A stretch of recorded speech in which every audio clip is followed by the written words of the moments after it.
अस्सलाम वालेकुम पंजाबी दिल ते खुश आमदीद वीवर में दुआ है अल्लाह ताला तुहानू अपने हिफ्ज़ मान रखे और आने वाली मुसीबत परेशानियों तो दूर रखे। वीवर अज की वीडियो शुरू करने तो पहले साडे चैनल सबसक्राइब करो, बैल आइकन को प्रेस करके आल ते कर दो ताकि साड़ी हर वीडियो जल्दी जल्दी तुहाडे तक पहुँच सके। वीवर अज की वीडियो शुरू करते हैं।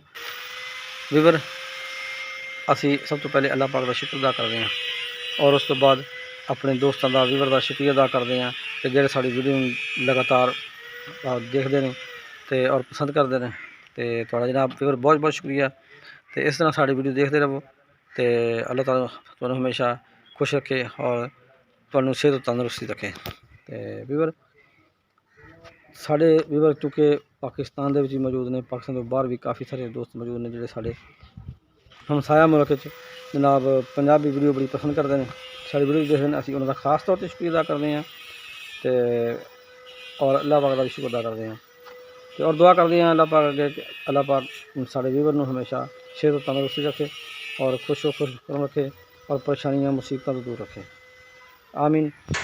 अज असीं मौजूद हैं जनाब जिहड़ा ना बलूचिस्तान एक कान जिसको कोयला निकलता है, इस कोयले की कान के विचों जनाब मजदूर देखो मजदूरी करके कितनी मुश्किल के नाल इस कोयले नूं बाहर लैके आ रहे हैं।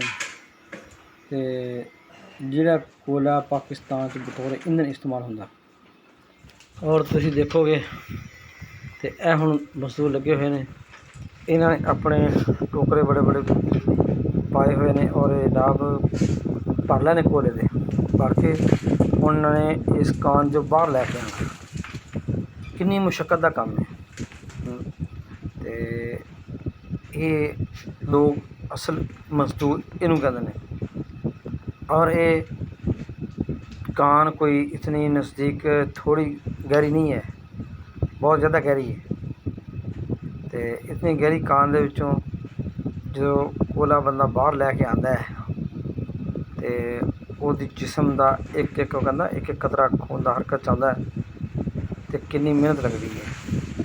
यह तुहाडे सामने देखो ये दोस्त मजदूर लैके कोयला बाहर आ रहे हैं।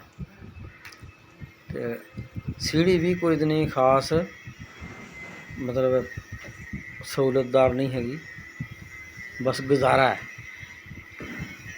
तो इन्होंने हुण देखो फटे बने हुए है, बांस का पैप तो फटियां तो लैके उत्ते जो बाहर आना है।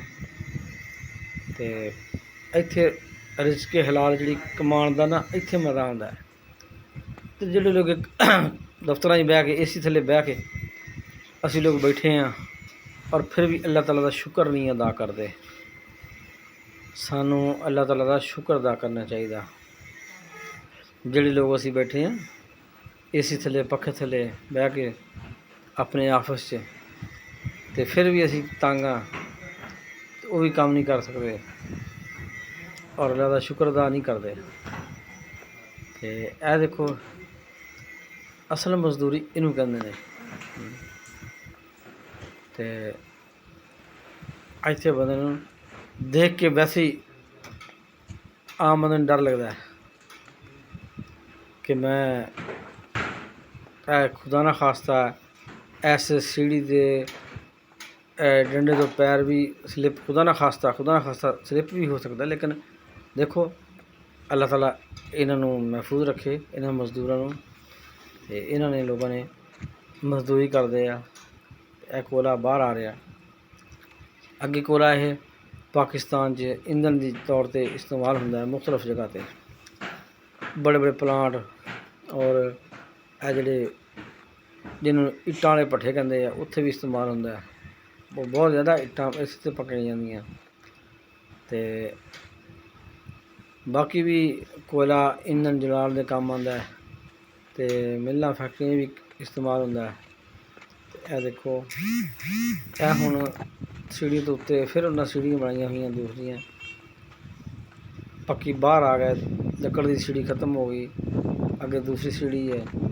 तो इत्थों चढ़ के लगातार आना है, तुसीं यह देख रहे हो।